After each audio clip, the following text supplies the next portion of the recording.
ہیں شاہ ابرار کی باتیں، کس قدر سکون دیتی ہیں سرکار کی باتیں۔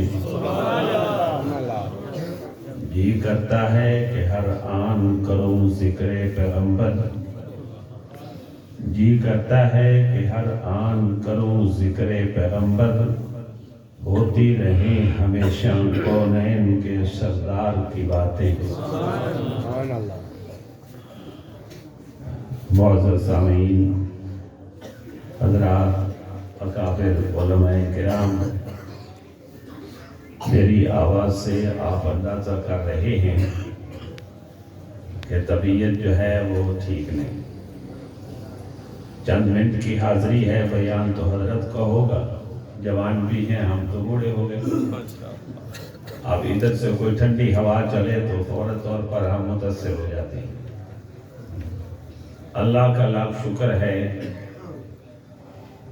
جس اللہ نے ہم کو دینی رشتے کے ساتھ اس جگہ پر جمع فرمایا ہے۔ اللہ کے انگنت احسانات ہمارے پر ہیں۔ یہ بھی احسان فرمایا کہ ہمیں انسان بنایا اور تاج کرامت ہمارے سر پہ سجایا۔ وَلَقَدْ كَرَّمْنَا بَنِي آدَمَ وَحَمَلْنَاهُمْ فِي الْبَرِّ وَالْبَحْرِ۔ یہ تاج کرامت انسان کے سر پر سجا کر پوری کائنات میں اسے افضل مخلوقات بنایا۔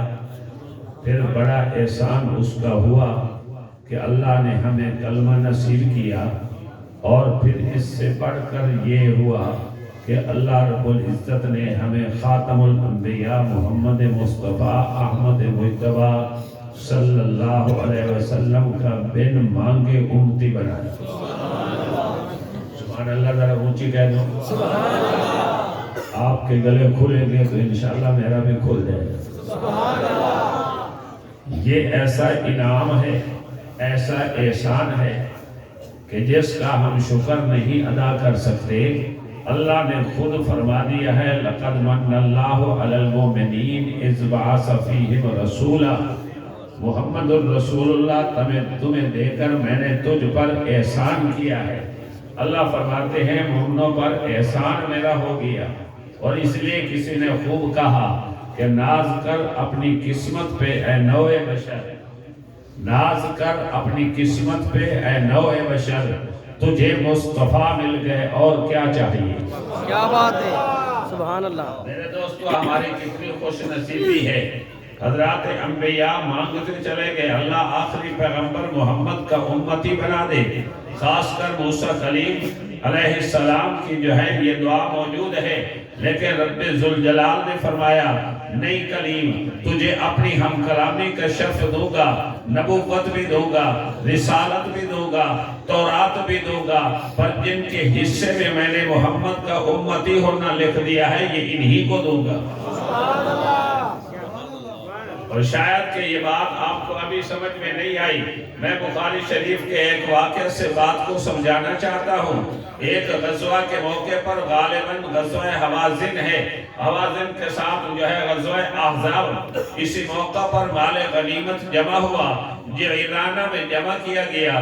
رحمت عالم صلی اللہ علیہ وسلم کو اللہ کی طرف سے اس بات کی مکمل اجازت تھی، اختیار تھا کہ آپ مال غنیمت میں جتنا حصہ کسی کو دینا چاہیں دے سکتے ہیں۔ ابھی ہمارے جو ہے قاری ریاض صاحب دامت برکاتہم اصحاب رسول کی عظمت پر، رسول اللہ کی شان پر بڑی عمدہ گفتگو فرما رہے تھے۔ اللہ کی طرف سے محمد الرسول اللہ کو اختیار تھا، آپ جس کو جتنا چاہیں دیں۔ رسول اللہ نے دینا شروع کیا، جو نئے نئے سردار مسلمان ہوئے تھے ان کی تعریف قلبی کے لیے، تاکہ یہ اسلام کے ساتھ، ایمان کے ساتھ، صحابہ کے ساتھ جڑے رہیں، تو صفوان کو سجائے 100 اونٹ دے دیے، اسی طرح حکیم ابن حزام کو دے دیے، ورقہ جو ہے اس کو دے دیے، ورقہ ابن بدیل کو، اوروں کو 100 دیے، اور باقی جو ہے مال غنیمت صحابہ میں تقسیم کیا، انصار میں تقسیم کیا۔ ایک جوان انصاری کی جذباتیت کا جو ہے عکاسی کرتے ہوئے اس نے کہا ہماری تلواریں ابھی کافروں کی کھوپڑیوں پر چل چل کر خون کے قطرے بہا رہی ہیں، پر یہ بات جو ہے سمجھ نہیں آ رہی، ان کو جو نئے مسلمان ہوئے 100 اونٹ مل گئے اور ہمیں جو ہے مال غنیمت کا عام حصہ ملا۔ رحمت عالم کے کانوں تک جب یہ بات پہنچی، حضور نے فرمایا انصار سارے ایک خیمہ میں جمع ہو جاؤ۔ اللہ اکبر، سب کو جمع کیا، فرمایا صرف انصار، باقی کوئی ساتھ نہ ہو۔ اب جس وقت سب کو جمع کر لیا، رحمت کائنات تشریف لے آئے، میری طرف توجہ ادھر ادھر نہ دیکھو، رحمت کائنات تشریف لے آئے، فرمایا انصار میں نے ایک جملہ سنا ہے، کس نے کہا؟ اب سارے خاموش، کوئی بول نہیں رہا۔ جو بڑے بڑے اکابر بیٹھے تھے انہوں نے عرض کی محبوب ہم نے تو نہیں کہا، شاید کسی جوان کی جذباتیت کا کوئی عکاسی ہے، اس نے کوئی جملہ کہہ دیا ہو، بولا کوئی بھی نہیں۔ جوان کبھی کبھی جذبات کر لیتے، جوان ہے بھی ملک کی امنگوں کے امین، یہی جوان دین کا سرمایہ بھی ہے، ملک کا سرمایہ بھی ہے، لیکن اتنا ضرور کہتا ہوں کہ جوانوں کو بڑوں کے سائے میں پلنا چاہیے، بڑوں سے بغاوت نہیں۔ البرکت ما اکابرکم، برکت بڑوں کے ساتھ ہوتی ہے، اللہ کا قانون کچھ ایسے ہے۔ تو انہوں نے عرض کہ ہم نے نہیں کہا، کسی نے کہہ دیا۔ حضور کے حوصلے پہ قربان جائیں، کوئی بات نہیں فرمائی۔ آج مسلمان اپنے پیغمبر کے حلم اور حوصلے کو بھول گئے ہیں۔ آج نوجوان بھول گیا، سڑکوں پر معمولی اوورٹیک ہو جائے تو ایک دوسرے کی گریبان پکڑ لیتے ہیں۔ نہیں بھائی نہیں، حوصلے سے کام لینا چاہیے۔ کرو گے حوصلہ؟ انشاءاللہ کام کرتے ہیں۔ ہمارے پاس تو روزانہ جو ہے صبح شام فتوے آتے ہیں، مولوی صاحب بس گھر میں معمولی سی بات ہوئی، جی بیوی نے یہ کہہ دیا میں نے 3 طلاقیں دے دی، مہربانی کرو تو کبھی میرے گھر پہنچائے۔ اللہ کے بندو، جب تم طلاقیں دے رہے تھے اس وقت ہم سے پوچھ رہے تھے، نکاح اہل تو واپس ساتھ لیندے ہو، انہی واپس جامنا جاتے ہیں کہ نکاح پڑھانا ہے، طلاق دیوانے لے مولویوں کو پوچھ لیا کرو، وکیل کہا کے دیونی ہے۔ بیڑی بورڈ سے پھر آئے کروتے ہوتے فیصل بار روڈ دے ایک چاک دے جو ہے چنگے بھلے سمجھدار جو ہے ہائی سکول دے ٹیچر طلاقاں دے تے فارغ، میں نے آکھنے لگا مولوی صاحب او سارے حق نواز جنگی دے منن والے نہیں تے بس میرے کو غلطی ہو گئی ہے تے میں 3 طلاقاں دے بیٹھا تے ہکا مہربانی کر، میں تہاڈا ووٹر بھی ہاں تے سپورٹر بھی ہاں تے جنگی دا واسطہ ہی ایک واری کی میرے گھر تو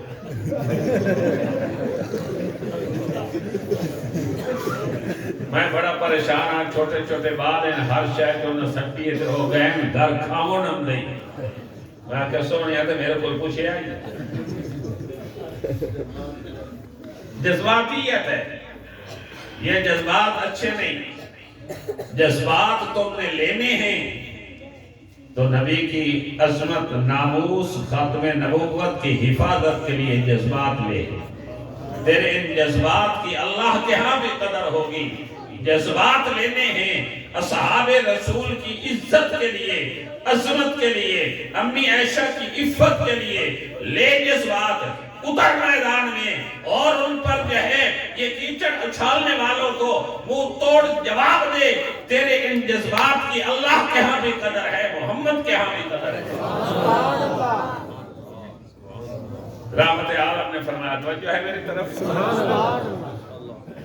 آپ نے ارشاد فرمایا میرے صحابہ انصار، جی یا رسول اللہ، فرمایا تم میں سے جس نے بھی کوئی جملہ بولا میں آپ سے ایک سوال کرتا ہوں، توجہ رکھیں میری طرف، سبحان اللہ، میں آپ سے پوچھتا ہوں انصار کہ کچھ لوگ گھر میں مال غنیمت کے اونٹ لے جائیں، کچھ لوگ گھر میں مال غنیمت کی بکریاں لے جائیں، کچھ لوگ اپنے گھر میں مال غنیمت کی چاندی لے جائیں، کچھ لوگ اپنے گھر میں مال غنیمت کا سونا لے جائیں، کچھ لوگ اپنے گھر کے اندر جو ہے دیگر سامان مال غنیمت کا لے جائیں، انصار کیا تمہیں یہ پسند ہے کہ تم اپنے گھروں میں محمد کو لے جاؤ؟ کیا بات ہے، صلی اللہ تعالیٰ علیہ وسلم، مل کر پڑھ دو صلی اللہ علیہ وسلم۔ بس یہ بات کہنی تھی۔ انصار کی آنکھوں میں آنسو ہیں، یا رسول اللہ ہمیں قبول ہے، ہمیں یہ فیصلہ قبول ہے، نہ مال کی ضرورت، نہ اونٹوں کی ضرورت، نہ بکریوں کی ضرورت، نہ کسی اور چیز کی ضرورت، ہمیں تو محمد کی ضرورت ہے۔ اور خوش نصیبو، اسی پیغمبر کا امتی اللہ نے بن مانگے ہمیں عطا کر دیا ہے۔ اللہ ہم سب کو حضور کی قدردانی کی توفیق نصیب فرمائے۔ ارے یہ اتنا بڑا انعام اللہ نے کیا ہے، احسان اللہ نے کیا ہے، جس احسان کا بدلہ آپ اور میں ساری زندگی اللہ کے حضور سر بسجود ہو کر پڑے رہیں، پر اس نعمت کا احسان کا بدلہ ہم نہیں چکا سکتے۔ یہی محمد ہوگے جن کی سفارش سے تجھے مجھے جنت ملے گی، یہی محمد ہوگے محشر کے میدان میں جن کی سفارش کے ساتھ حساب و کتاب شروع ہوگا، یہی محمد ہوگے جو حافظ قرآن کو مقام دے رہے ہیں کہ بچہ حافظ بنایا تم نے، والدین کے سر پر ایک نورانی تاج سجایا جائے گا، اور وہ کہاں سجے گا؟ محمد کے سامنے سجایا جائے گا۔ قلب سوال ادا ہوتا نہیں یوم القیامہ، اب ہوگا۔ رحمت عالم نے جن کو تیار کیا، ہمارے عزیز قاری محمد ریاض صاحب دعوت برکاتم فرما رہے تھے بڑے اچھے انداز میں کہ یہاں جو ہے خطائیں ہوئی ہیں۔ ہاں ایک جملہ تھوڑا سا بدل کے کہتا ہوں، کتابوں میں لکھا ہوا ہے رب العالمین نے ہمارے لیے شریعت کا قانون بنانا تھا، اس لیے صحابہ سے خطائیں کرائی ہیں، نہیں سمجھے؟ ہوئی نہیں ہے، کرائی گئی ہے تاکہ قانون بن جائے۔ شریعت کے قانون بنانے کے لیے ان سے جو ہے بھول کرائی گئی، ان سے چوک کرائی گئی، ان سے خطا کرائی گئی ہے۔ یہ اس لیے حدیث میں آتا ہے، جیسا کہ باقی آپ حضرات نے سن لیا ہے، شریعت کو بنانا مقصود تھا، ورنہ صحابہ محمد رسول اللہ کا جو ہے، جو اللہ رب العزت نے حضور کا ایک منصب بیان کیا ہے کہ وَيُزَكِّيهِمْ وَيُعَلِّمُهُمُ الْكِتَابَ وَالْحِكْمَةَ۔ پیغمبر نے تعلیم ایسی دی ہے، پہلے پیغمبر نے دل صاف کیے ہیں، بعد میں تعلیم دی ہے۔ یہاں تو پہلے پاکیزگی آئی ہے، ادھر سے دل پاک ہے، ابو بکر کا پاک ہے، اللہ اکبر۔ اور ہمارے مولانا غلام حسین ختم نبوت والے اللہ نے صحت کاملہ نصیب فرمائے۔ آپ اس مجاہد کو جانتے ہیں، وہ کہا کرتا تھا، ایک واقعہ بیان کرتا تھا، میں نے ابھی تک جو ہے اس طرف زیادہ تفصیل میں نہیں جاتا، فرمانے لگے جب جو ہے رب العالمین اپنے جلال میں ہوں گے محشر کے میدان میں، تو اس وقت جو ہے فرمائیں گے میرے محبوب محمد پیش کرو سب سے پہلے کوئی آدمی جس کا میں حساب شروع کروں۔ محمد رسول اللہ صلی اللہ علیہ وسلم اس وقت جو ہے سوچیں گے کس کو پیش کروں، اللہ بھی اپنے جلال میں ہے، حتیٰ کہ حضور علیہ السلام ابو بکر کا ہاتھ پکڑ کر آگے پیش کر دیں۔ سبحان اللہ۔ صدیق کا سامنے آنا ہوگا، رب ذوالجلال کا جلال جو ہے وہ جمال میں بدل جائے گا، اور اس وقت رب العالمین فیصلہ کریں گے نہیں صدیق سے حساب نہیں لینا، محبوب تجھے بھی کہا تھا وَلَسَوْفَ يُعْطِيكَ رَبُّكَ فَتَرْضَىٰ، تجھے اتنا دوں گا کہ راضی کروں گا، اور میں نے تیرے صدیق کے لیے بھی کہا تھا وَلَسَوْفَ يَرْضَىٰ، صدیق کو بھی راضی رکھوں گا۔ میرے محبوب مانگو جو مانگنا ہے، اب میں دیتا جاؤں گا، تم نے صدیق پیش کیا ہے، حساب ہی کوئی نہیں، یہ تو سارے وہ ہیں جن کو بلا حساب میں نے جنت دینی ہے۔ وآخر دعوانا الحمدللہ۔